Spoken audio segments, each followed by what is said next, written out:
You're doing your best, okay? Maybe you come from a trade, you come from somewhere where you have experience doing what you do very, very well, but you're just missing some business components, some know-how, some logistics, some financial background to be able to really get this to the next level and to turn it into something special. Your revenue is lying to you, and it's costing you millions. If you're getting more sales, you see the revenue coming in, and you don't see it in your bank account, there's something wrong. You're working more hours, you're managing more people, you're doing everything that you think could be right. It's frustrating, and there's something going wrong. What you need to make sure to ask yourself is it your marketing? Sometimes people come to us and they say, I need more leads. And yes, customers help. Don't get me wrong. Revenue is always going to help balance these things out. But what you need to make sure you pay attention to is your math. In this video, we're going to cover gross margin per job, fully loaded labor percentage, cost per book job, break-even point. We're going to discuss how monitoring these components can really make sure that you feel the revenue in your bank account. You see it each and every day. These are big areas in your business that most people miss. I'm Alex Wells, co-founder and CEO of Imprint Digital, located in Loveland, Colorado. I've been in the industry for over 15 years, and I'll tell you, we've been having conversations with business owners for all kinds of different reasons. But one of the biggest things that we do is we actually help consult you in understanding how your marketing can truly make an impact on your business. It's not always just about getting more leads, more customers. It's understanding the components of your business that are truly going to make a difference and help you scale. Most business owners think revenue equals profit, and that's definitely not the case. More revenue always helps a business. Now, revenue is sales coming in. Profit is what's there after all expenses are paid, including your employees, contractors, and everything else. And so make sure you understand the difference. Monitoring your expenses and your sales are the only way to really understand how you're scaling the business. A lot of people just focus on sales, sales, sales. That's not truly going to actually make a difference in the scalability of your business. Understanding your margins and your true profit is actually what's going to make a difference. There are 4 numbers we're going to cover today that give you the true full picture on the profitability of your business. If you understand these numbers and monitor them closely, you're going to see a huge difference in the profitability of your business. The first one we're going to cover today is the gross margin per job. Take what you charged, subtract your materials and your labor, and that's what you actually made on the job. Now divide that by what you charged. That's going to give you your gross margin per job. If your install margin is under 40 to 60%, then you don't have a marketing problem. You have a pricing and production problem. If your service margin is under 60%, your service techs or your project managers, whatever the role is that's actually selling the job, is actually having a discounting problem or a presentation problem. They're not actually charging the price that you need in order to create the margin that you need for that job. Here's what I suggest you do.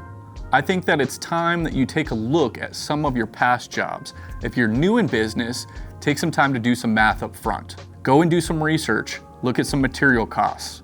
Look and see how much it's going to actually cost in order to put together maybe, let's say a flooring job, for example. We're gonna talk about a flooring job. You're gonna look at the cost of material for LVP flooring. Now you gotta understand square footage potentially right behind that.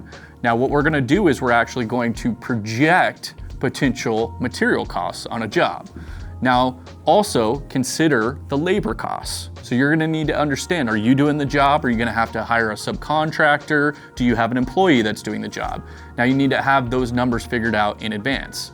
So once you can have some of these numbers figured out in advance, whether it's a historical job, you already have those numbers, or if you're actually pre-planning this information in advance. What you need to make sure is that you're hitting that 40 to 60% on the service side. That's gonna be the time that it takes to do the job. That's gonna be the labor involved, okay? And then you need to make sure that you're hitting the 40 to 60% also on the material and expense side. If you're not doing that, you need to charge more for the job. And if you're one of those types of people that's having a hard time saying, hey, I don't feel comfortable charging this much, then you're gonna have a hard time running a profitable business.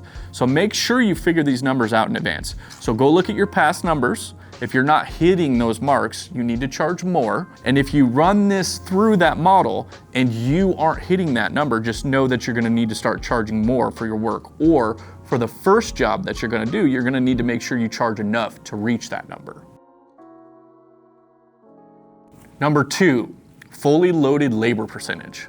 This one gets fun, guys, because what we're really going to be trying to do is we're gonna understand the percentage of your revenue that goes into your labor force, your payroll.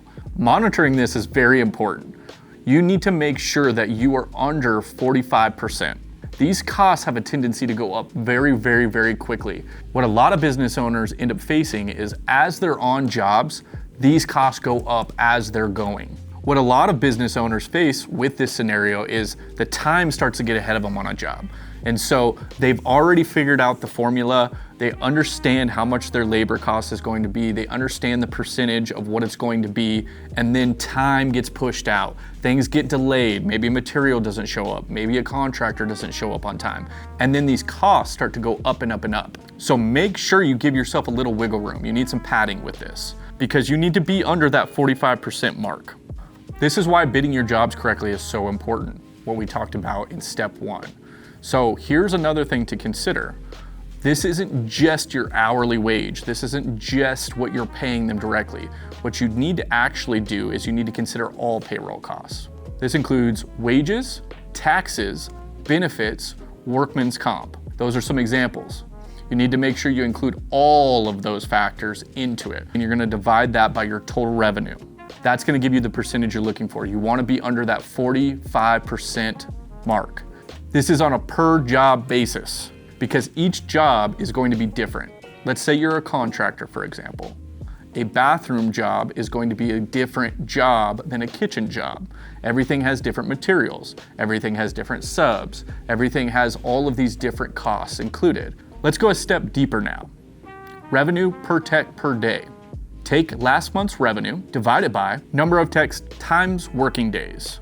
This is going to be on a per job basis. If you don't know that number instantly, then you're guessing. As your growth increases, taking this a step further increases the profitability. And this ultimately comes down to the bid.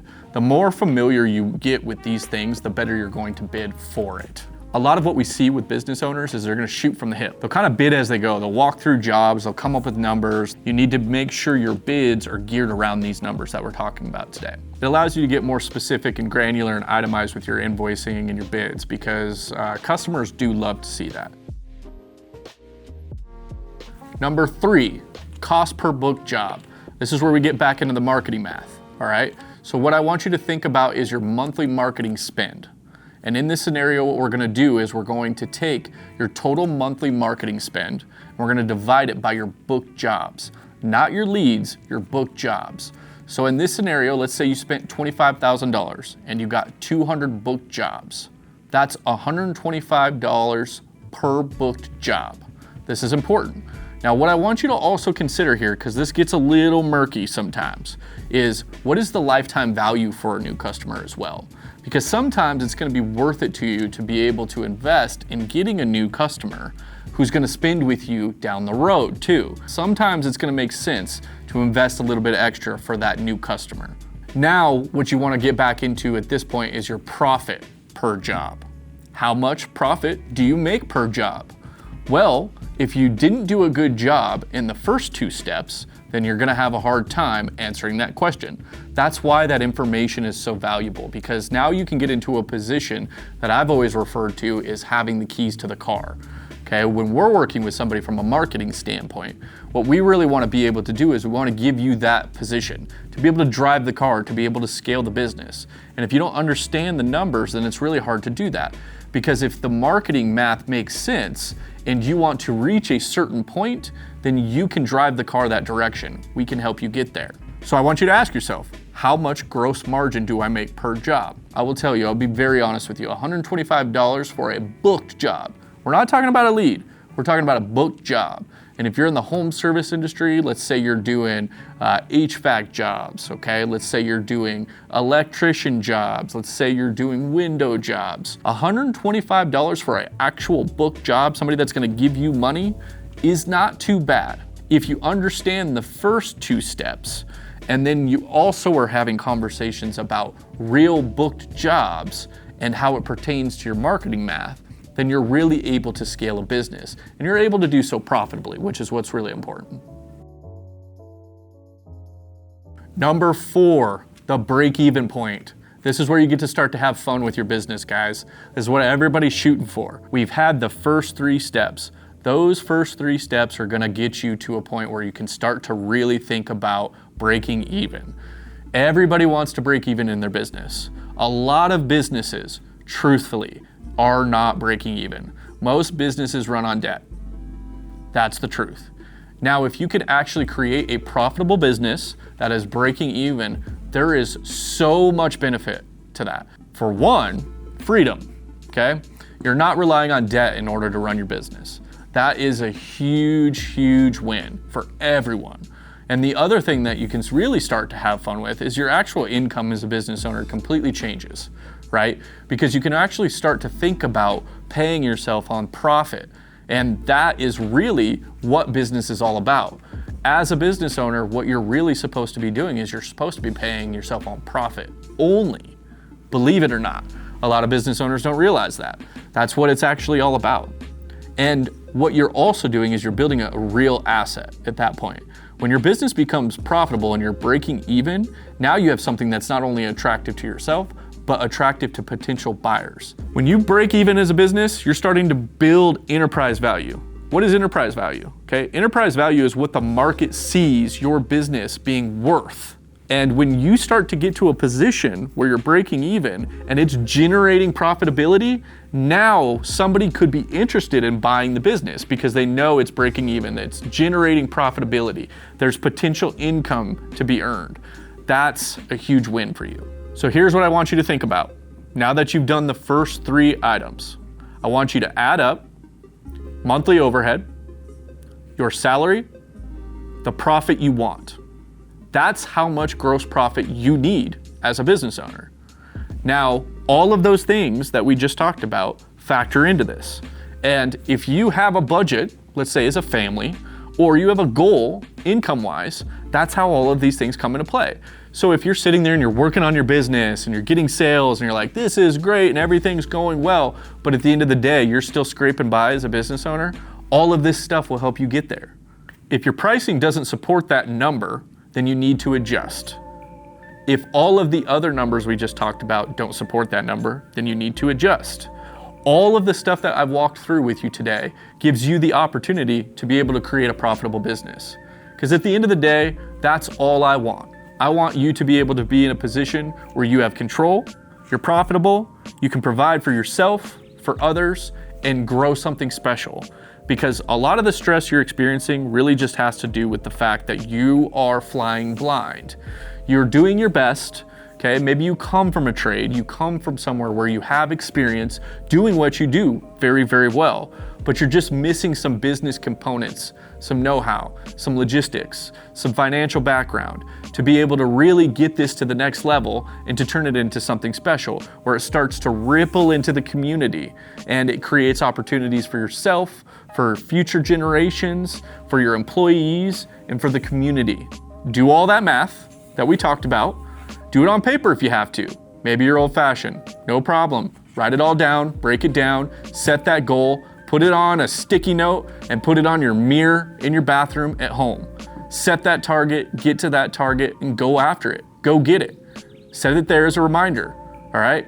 It's possible. You can do it. And when you can trust yourself to run your business and do so profitably, that's going to make sleeping so much easier. And if you've enjoyed what we provided for you here today, make sure you hit the subscribe button and follow us for more.